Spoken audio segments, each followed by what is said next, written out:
Kita sudah sebutkan, orang itu harus hati-hati dan jangan sampai sombong. Sadari dirimu itu lemah, mudah terpengaruh. Kalau orang suka ngentengin, kebablasan. Dalam berguru pun kita harus ilmu itu sanatnya ada, nyambung kepada guru sampai kepada Rasul sallallahu alaihi wasallam. Dari guru-guru yang akidahnya selamat. Jangan ngentengin. Belajar apapun. Kecuali murni pendidikan umum. Itu pun ya, ini pendidikan umum ya. Nabi pernah memberikan contoh, ada orang Persia yang masih majusi ngajari bahasa Persia. Nabi juga pernah minta ilmu yang sifatnya ilmu umum kepada orang kafir untuk mengajari bagi orang-orang yang hidup di kalangan kaum muslimin sementara mereka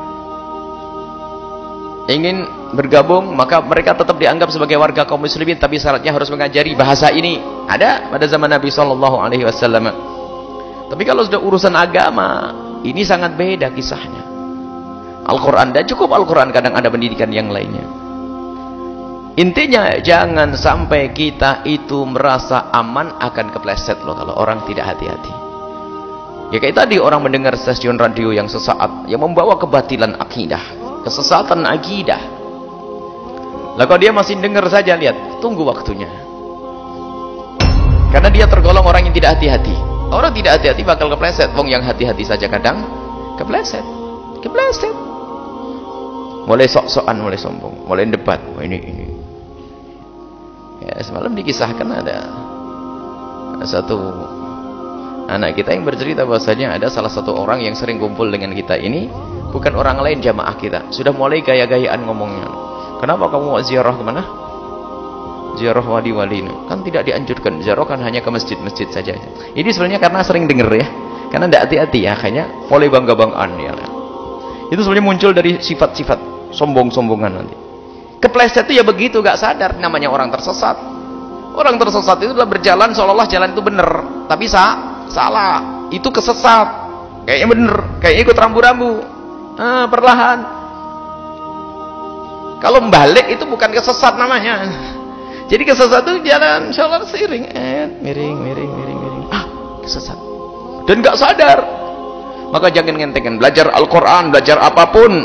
Kalau pendidikan umum kalau memang hanya dimiliki oleh orang kafir, kita boleh mengambil ilmu untuk menguatkan Islam.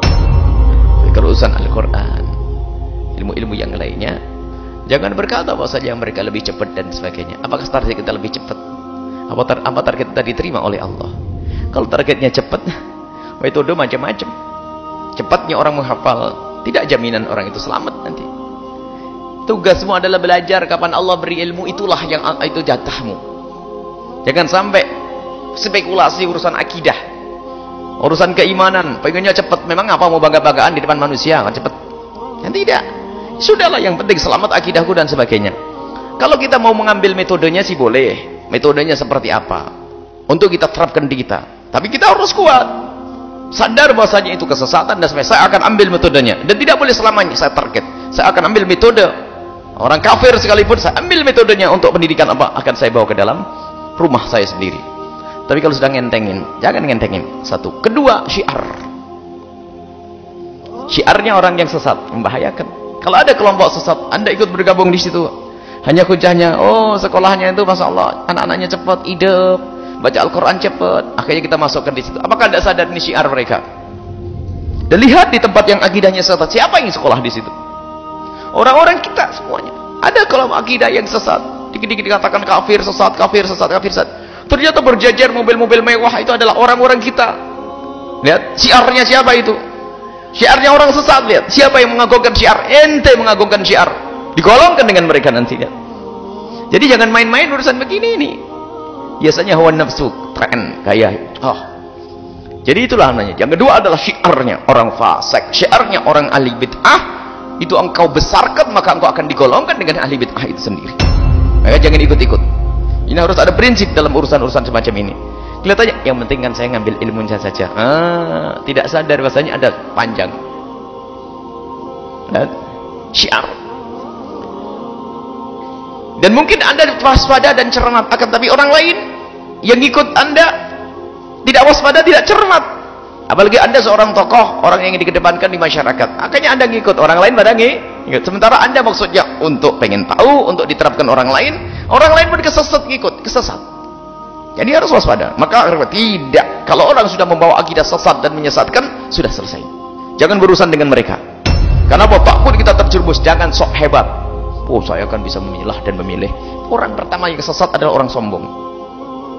Sering kita ada orang awaman. Saya akan ambil baiknya saja. Masya Allah, luar biasa. Saya ambil baiknya saja.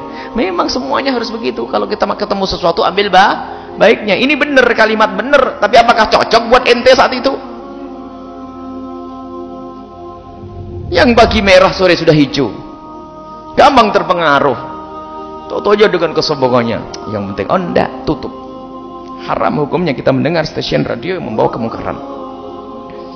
Jangan main-main. Hati-hati.